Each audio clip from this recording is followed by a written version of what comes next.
dialectics here, right? Although, of course, they're kind of crossing over all the time, as it is with any philosopher, right? These are, of course, not exhaustive of Nietzsche's work. Nietzsche wrote 14 books during his lifetime and had several books worth of unpublished notes that people have parsed through since then. But these are the big ones, right?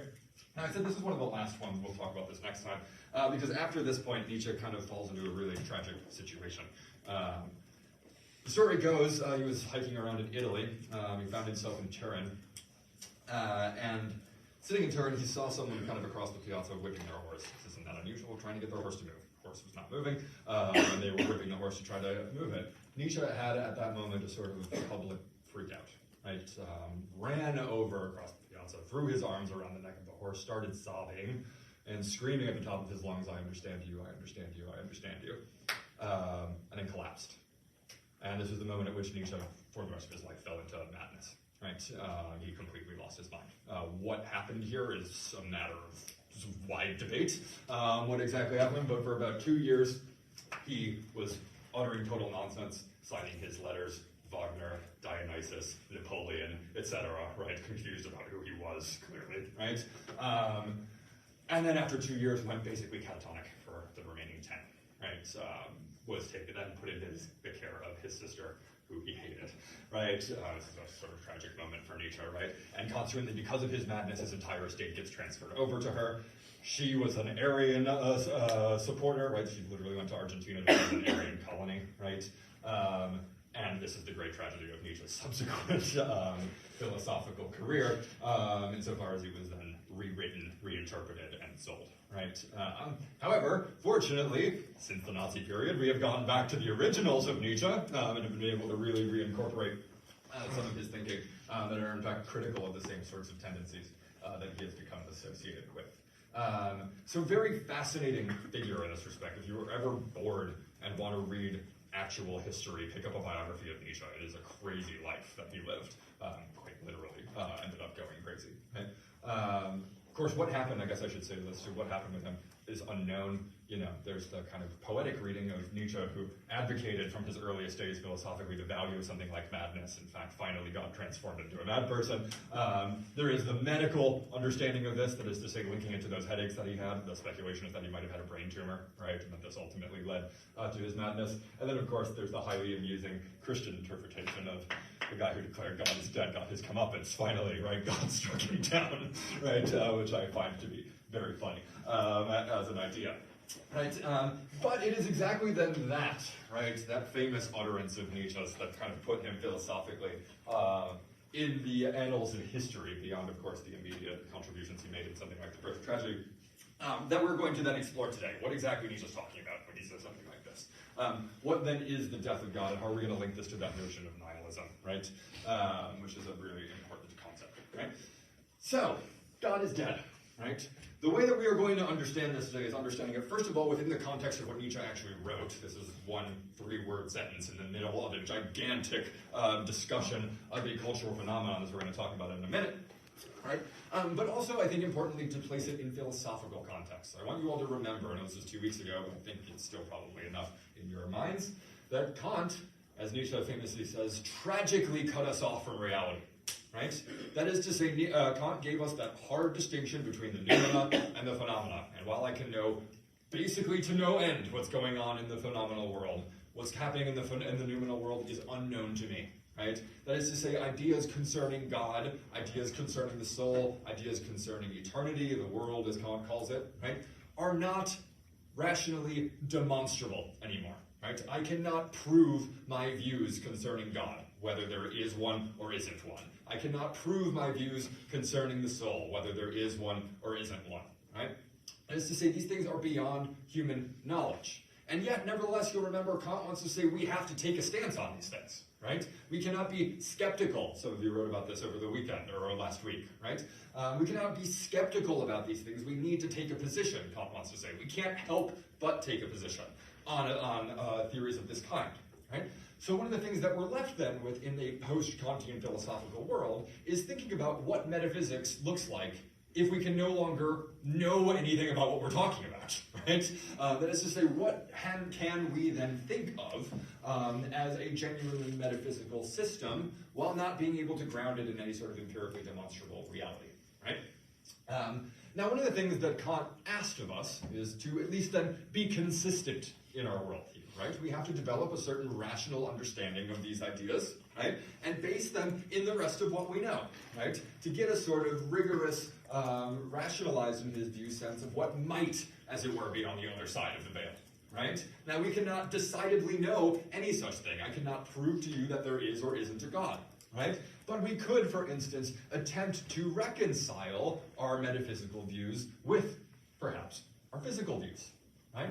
And it's this phenomenon that Nietzsche is calling attention to when he alludes to this famous God is dead, right?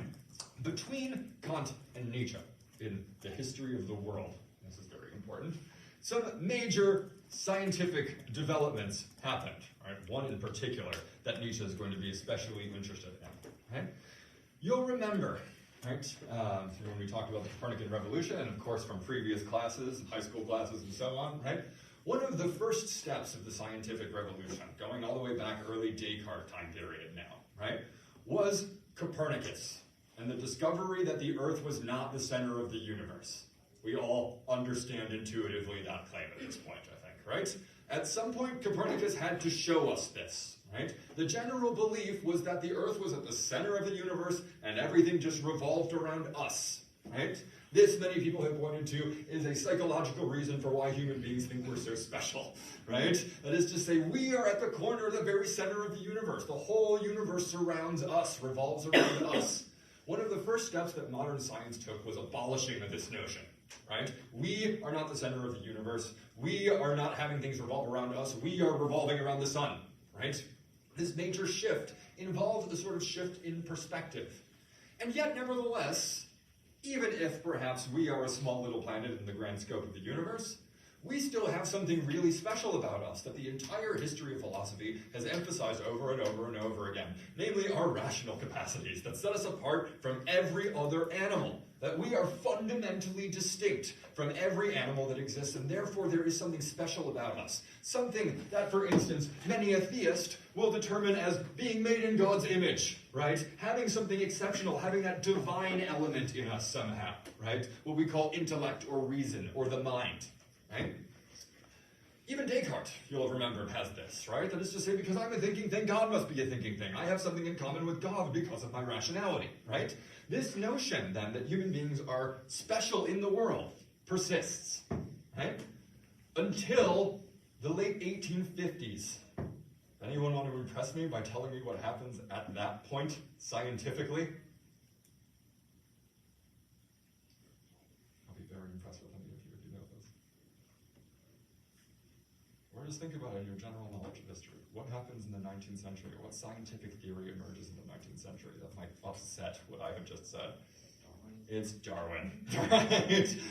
Darwin wrecks that picture, right? Between Kant and between Nietzsche, right, which is about equidistant actually in time, right? We have the development of the theory of evolution, which shows to us, on the one hand, by a priori rational arguments, and on the other hand, by empirical a posteriori evidence, that human beings are descended from other animals. That we are not special, we're different, sure, but when nature does not, as it were, make a special place for us. We are part of this broader natural phenomenon that we call evolution, right? This involves a major cultural upset, as you might be familiar with, and indeed is still something of a major cultural upset, right? That is to say, we are now faced with the genuine possibility that there is absolutely nothing special about human beings whatsoever, right?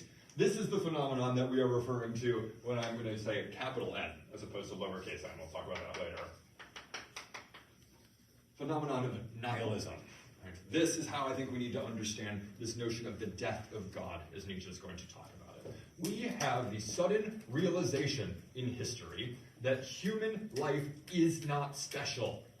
That human life does not have any particular value relative to anything else. We share the same ancestry with other species of beings on this planet. We are not better than them in any sort of way. And if we are not inclined to say that their lives have any particular value, why would ours? Right? This is the phenomenon that we call nihilism, capital N, understood here as what I'm going to call a world historical event. Right? That is to say, the crisis of faith, right, that occurs in the wake of Darwinism. Right? This is, I think, the real source of Nietzsche's proclamation here. God is dead.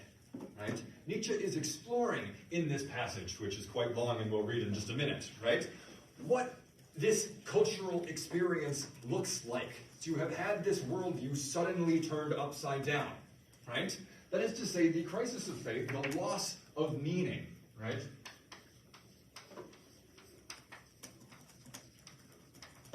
That, as a historical fact, has occurred in the world, right? That is to say, because of the progress of philosophy, because of the progress of science, there has been a crisis. Since the middle of the 19th century up to now, atheism has been steadily and indeed more rapidly on the rise, right?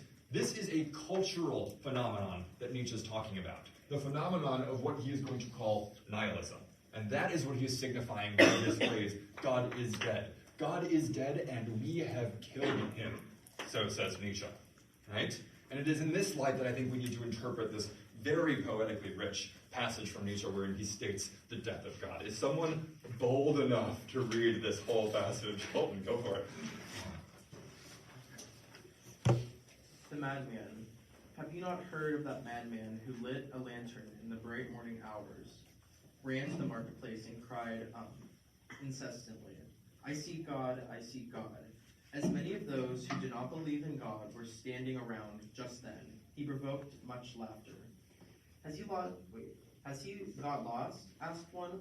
Did he lose his way like a child? Asked another. Or is he hiding? Is he afraid of us? Has he gone on a voyage? Emigrated? Thus they yelled and laughed. The madman jumped into their midst and pierced them with his eyes. Whither is God? He cried. I will tell you. We have killed him, you and I. All of us are his murderers. But how did we do this? How could we drink up the sea? Who gave us the sponge to wipe away the entire horizon? What are we doing when we unchained this earth from the sun? Whither is it moving now? Whither are we moving? Away from all suns? Are we not plunging continually? Backward, sideward, forward, in all directions? Be there still any up or down? Are we not straying as through an infinite nothing? Do we not feel the breath of empty space? Has it not become colder? Is not night continually closing in on us? Do we not